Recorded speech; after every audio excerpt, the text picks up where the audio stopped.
வீட்லயே எப்படி தந்தூரி சாய் பண்ணலான்னு பார்க்கலாம் வாங்க. அதுக்கு டீ போடுற பாத்திரத்துல 1 1/2 டம்ளர் அளவுக்கு தண்ணி ஊத்திக்கோங்க. நான் சொல்ற அளவு 2 பேத்துக்கு போதுமானதா இருக்கும். ஒருவேளை உங்களுக்கு கூடவோ குறைச்சோ வேணும் அப்படின்னா அந்த மெஷர்மெண்ட்ஸை மாத்திக்கோங்க. இது கூட 3 அகல் விளக்கு நல்லா கழுவி சுத்தம் பண்ணதை ஒன்னொன்னா ஆட் பண்ணிக்கோங்க. எப்பயும் யூஸ் பண்ற டீ பவுடர் எவ்வளோ ஆட் பண்ணுவீங்களோ அதை ஆட் பண்ணிக்கோங்க. இது கூட 1/2 டீஸ்பூன் சோம்பு, கொஞ்சமா பட்டை, இந்த சைஸ் போதும், 2 லவங்கம் ஆட் பண்ணிக்கோங்க. அப்புறம் 2 ஏலக்காய், ஏலக்காவை நல்லா இடித்து ஆட் பண்ணிக்கோங்க.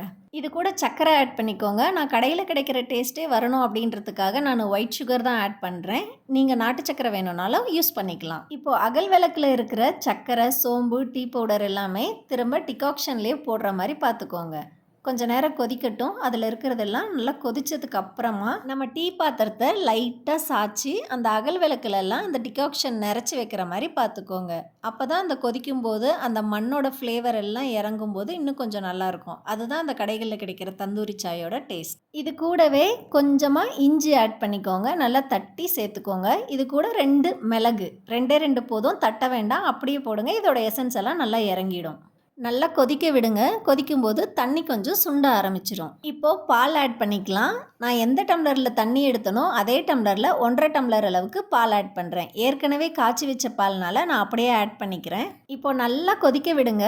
இப்போது இதில் இருக்கிற அகல் விளக்கை ஒன்றா நம்ம வெளியே எடுத்துடலாம். இதை கழுவி வாஷ் பண்ணி வச்சுக்கோங்க. இதை இன்னொரு தடவை டீ போடுறதுக்கும் நம்ம யூஸ் பண்ணிக்கலாம். நல்லா கொதிச்சிருச்சு பாருங்கள். இப்போ சிம்மில் வச்சு ஒரு 1 மினிட் மட்டும் கொதிக்க விடுங்க. அதுக்கு மேலே வேண்டாம். இப்போது ஆஃப் பண்ணிக்கலாம். அவ்வளோதான். தந்தூரி சாய் இனிமேல் கடைகளில் வாங்க தேவையில்லை. நம்ம வீட்டிலே ப்ரிப்பேர் பண்ணிக்கலாம். இதை இப்போ ஃபில்டர் பண்ணி எடுத்துக்கோங்க. கொஞ்சம் ஹாட்டாக சர்வ் பண்ணால் தான் நல்லாயிருக்கும். அதனால் உடனே கப்பில் மாற்றி சர்வ் பண்ணிடுங்க.